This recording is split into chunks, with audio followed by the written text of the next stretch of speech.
Well, earlier this week, Pennsylvania's Secretary of Health, Dr. Rachel Levine, announced that the state had declared an outbreak of hepatitis A. And in the past 17 months or so, they've seen 171 cases in 36 counties, right, since the beginning of last year. Dr. Levine says the counties hit hardest by this outbreak are Philadelphia and Allegheny, which is the Pittsburgh area. But we have seen an increase of cases throughout much of the state. We are taking this action now to be proactive in our response to treating Pennsylvanians suffering from this illness and prevent it from spreading. The best way to prevent hepatitis A is through vaccination. And she also notes that neighboring states of Ohio and West Virginia have both seen well over 2,000 cases since January 2018. So these states are neighbors and they've been hit extremely hard by hepatitis A. And the CDC actually puts out updates here, and here's a map. And if you take a look at this, Pennsylvania is not filled out yet since it's the latest outbreak, but there's been 24 states that have declared outbreaks since the past 2 or 3 years. So half the country has declared outbreaks of hepatitis A. And the CDC says since the hepatitis A outbreaks were first identified in 2016, more than 17,000 cases were reported and at least 170 fatalities as a result of hepatitis A virus infection. So yeah, real big issue going on. And I would say local media is doing a good job in their own states covering this stuff. Some niche media, I like to say OutbreakNewsToday.com is doing a good job of covering hepatitis A outbreaks. But the national media and cable news and all that, yeah, they're not doing a very good job at all. They're barely even touching it. And it's really a big deal, right? Half the country. And the state that's been hit the hardest by far is Kentucky. And since their outbreak started, sometime in late 2017, I think, over 4,600 cases. Almost half of them required hospitalization. And Kentucky accounts for 1/3 of the fatalities due to hepatitis A since the outbreaks had started. Yeah, so big deal in Kentucky. Pennsylvania's neighbors. Dr. Levine mentioned West Virginia and Ohio. Well, West Virginia has seen over 2,500 cases. About half of those people required hospitalization, and there were 21 fatalities. Another neighboring state is Ohio, right? Ohio has been hit really hard too. About 2,300 cases, 8 fatalities, right? 86% of the counties have been affected by the statewide outbreak in Ohio. And you take a look at their map and see there's not a whole lot of white counties left on the map. Now, Ohio, here's a report from News 5 Cleveland. It says, Ohio continues to fight an outbreak of hepatitis A with nearly 2,300 cases statewide since the beginning of 2018. And now the Ohio Department of Health is committing $650,000 to help local health departments control the outbreak. Because it's really that bad, and it's really, really an expensive thing to do to deal with these outbreaks. In my home state of Florida, we've been battling a hepatitis A outbreak too since the beginning of January of 2018. We've seen nearly 1,800 hepatitis A cases. And if you look right here,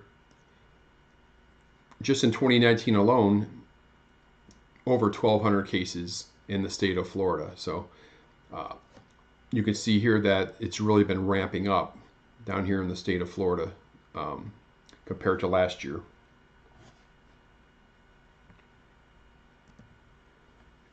Now, the state of Florida says, and this is really important concerning the vaccination, because vaccination is truly, truly key. And they say the best way to prevent hepatitis A infection is through vaccination.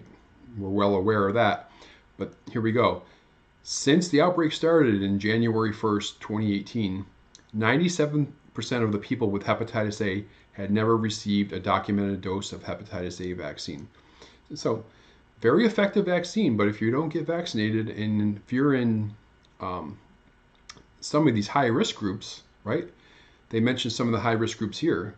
Certain high-risk groups for adults, including illegal drug users, and that's injectable and non-injectable drugs, persons experiencing homelessness, and men who have sex with men. These are some of the groups that are hit the hardest by the hepatitis A outbreak nationally, not just in the state of Florida.